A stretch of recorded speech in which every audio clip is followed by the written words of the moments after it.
And here we go. And here we go.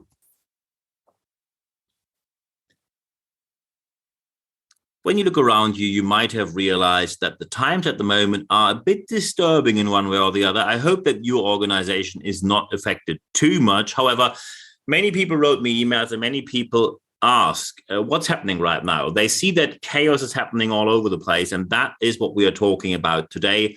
We talk about chaos and, of course, what happens when you face leadership chaos in your organization. I hope that you're not affected by this as a leader. However, if you are, this might be the episode where you find some tips and approaches that can help you in real world practice. If we look into what's happening right now, we see that chaos is ruling everywhere, anywhere, actually, where you're looking. When you look at FIFA and you see the whole catastrophe with Qatar, and you think it can't get any worse from here, with every official from Qatar saying one more inappropriate thing over the other day by day. But wait, just hold my jersey, because now FIFA decided that Denmark cannot have their slogan on their jersey, which said human rights for all, because FIFA said that's a political statement and political statements are forbidden. In my opinion, human rights for all is common sense, not political at all. However, FIFA, of course, deliberately tries to avoid that, and by doing so takes a hard stand against human rights. Congratulations. Let's put it in straightforward words. A corrupt bunch of officials from FIFA now goes on next level against human rights. If you try to deliberately make it worse, FIFA is the playbook to go. And we can only assume how they want to get out of this in the future. And of course, when you are a reasonable person, you are going to boycott the World Cup this year. However, it's not only associations or sports. When you look into free enterprise, it isn't much better. We had KPMG a couple of times. We had Ernst & Young recently. There's a new book out which is named When McKinsey Comes to Town, where the authors talk very profoundly in a very negative way, but based on facts about McKinsey. And I don't even have to mention the name of the owner, but when I say Twitter, you will immediately think of Elon Musk anyway. And the app is now flooded with fake accounts after Elon Musk decided to have a pay-to-play $8 blue tick, which verifies you. And of course, you could now think, hey, having a paid verification might be good, and the app gets a bit of money, and you have verified accounts. Well, then the verification must be very good, and obviously it is not. I just give you a couple of ideas what happened, or a couple of incidents that only happened during the last couple of days. For example, Jesus Christ was verified. So the return of the Lord seemed to be happening on Twitter right now. So we had a verified account of Jesus Christ. And when you think, well, this is just for fun and we have parody accounts, we had countless fake accounts really pretending to be the person or to be the organization. The worst so far that we could see, the pharma giant Eli Lilly had a fake account made, not their account. It was a fake account, but it was verified as a corporate account. And this fake account suddenly tweeted that insulin is now for free. And suddenly the stock price dropped dramatically. And well, the only news we have so far is that Elon Musk said that they are in talks about the fake tweet. Sounds like some money might change the owner quite soon. And as we all know, it's not going well at Twitter at all. And of course, when you look into other countries, just recently in Germany, Jan Böhmermann, who was a German comedian. Yes, I know how weird that sounds. Yeah, there are German comedians. It sounds weird. I fully agree. It's just because, Germans have no humor, let's face it.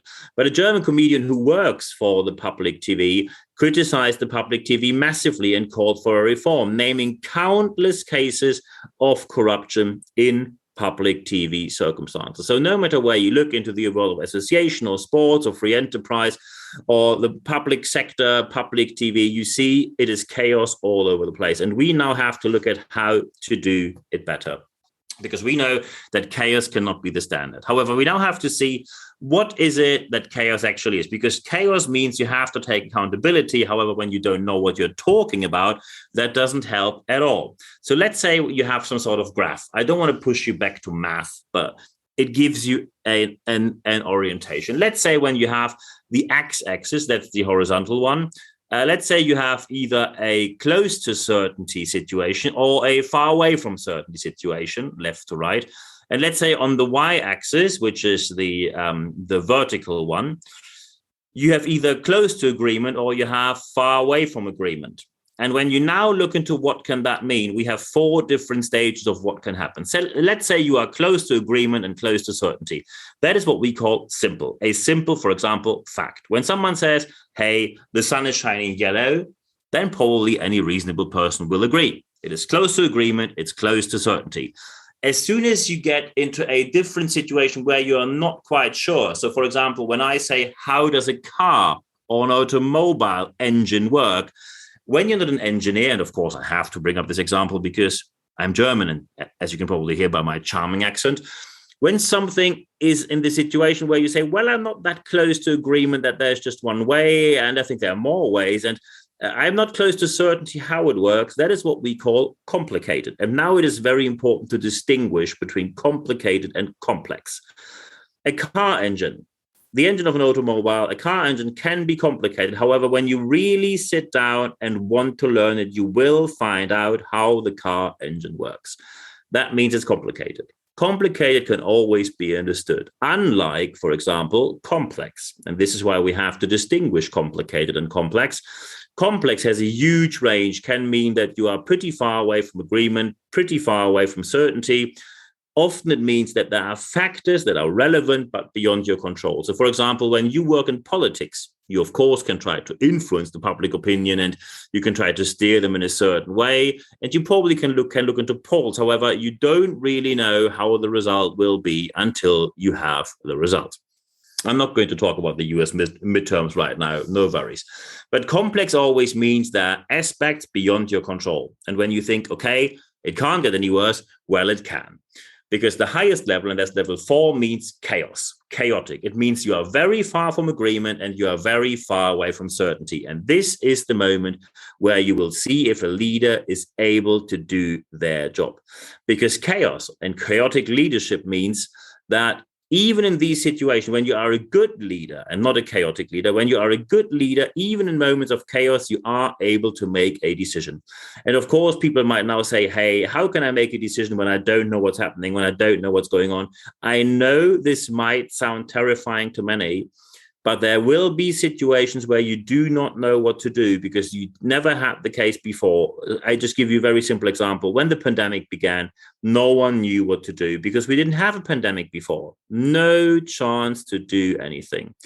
So the chaos means that you have to make a decision even when you are not sure if it is the right one. And now, of course, you say, hey, I made decisions before where I wasn't sure. That's correct. But when we come to a chaotic situation, means you have probably very little access to data, or you have very little access to know what happened before or what happened after, or is there any case that we had before? Probably there is none. And you still have to make a decision. Of course, it goes without saying that when you're unable to make a decision in these situations, and some people say, I can't, they simply say, and that's very honest, so hats off to them. When they say, I can't make a decision when I'm not sure and I don't have enough data, that's very honest. And also, please just be aware of the fact that you're unsuitable as a leader. Leaders must be able to make decisions when everyone is very far away from agreement, people are very far away from certainty, and still, you look at the situation and you make a decision. And that is what, for example, people talk about in the VUCA world. VUCA, you heard about that. V for volatility, U for uncertainty, C for complexity, and A for ambiguity. Chaos is just the next level where it gets even worse. However, of course, you should try to get access to as much data or as many data points as possible. There's normally always something available. You're never there without everything. And when you then make a decision, try to make it as plausible as possible to the people who are affected by the decision. It means, and I have to be unambiguously clear here, when suddenly chaos starts to rule and you are up to make a decision, or when you are, for example, affected by a decision, there are a couple of aspects that you need to consider. So you have to position yourself unambiguously clear for certain positions and for certain persons. And that also means you have to very clearly take a position, take a stand against certain positions and ideas and against certain people, certain persons in your organization. Certain people might not be happy about your choice, but when you do not make a choice, not making a choice is nearly always the worst choice. Pretty much any decision is better than no decision. There is no chance to practice an opportunistic behavior. Unfortunately, we see it pretty frequently that people wait and wait and wait, and then they see what's happening, and then they just join the majority. Maybe when you go on social media, let's say Facebook or Instagram, and someone posts something highly controversial, but doesn't make a statement about it. It just says thoughts, ? These people are the ones who wait for the reaction of the majority and then join the majority.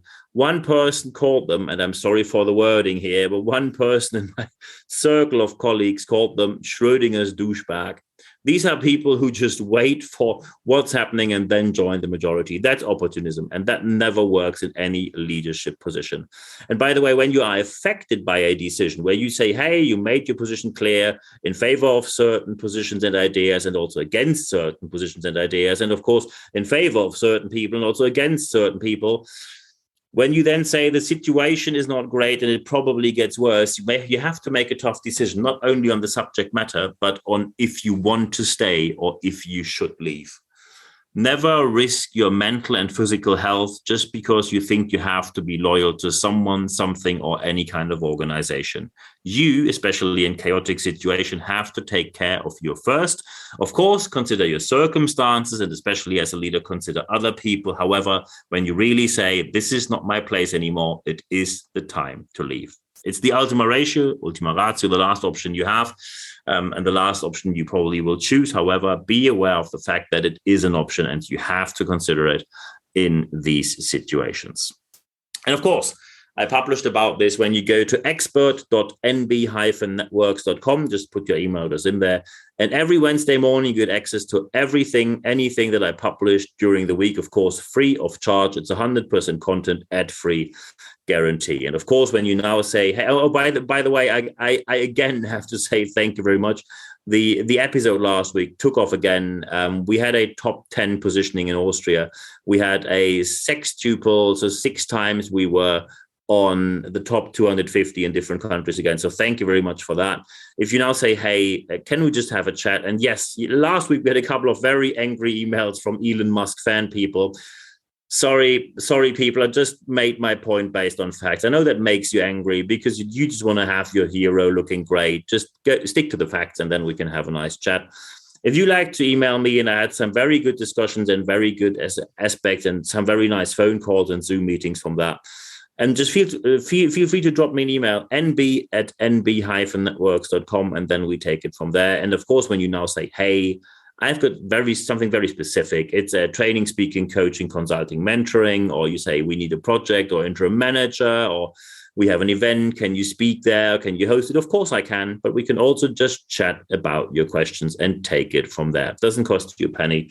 And of course, I'm always happy to talk with you. Very important now are 3 aspects to do. So number 1, when you want to have additional information, first go to expert.nb-networks.com or drop me an email, nb@nb-networks.com. Second, when you say, hey, I like this podcast, can I do anything? And some people asked that in the last weeks, and yes, you can. Just go on Spotify or go on Apple Podcasts and give it a rating. Thank you very much for that in advance. But the most important part is step number 3, and that means apply what you heard in this podcast, because only when you apply what you heard, you will see the positive change that you want to see in your organization. I wish you all the best implementing these steps in your organization. I am always there and happy to help you.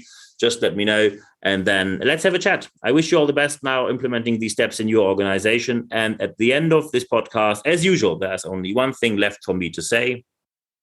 Thank you very much for your time.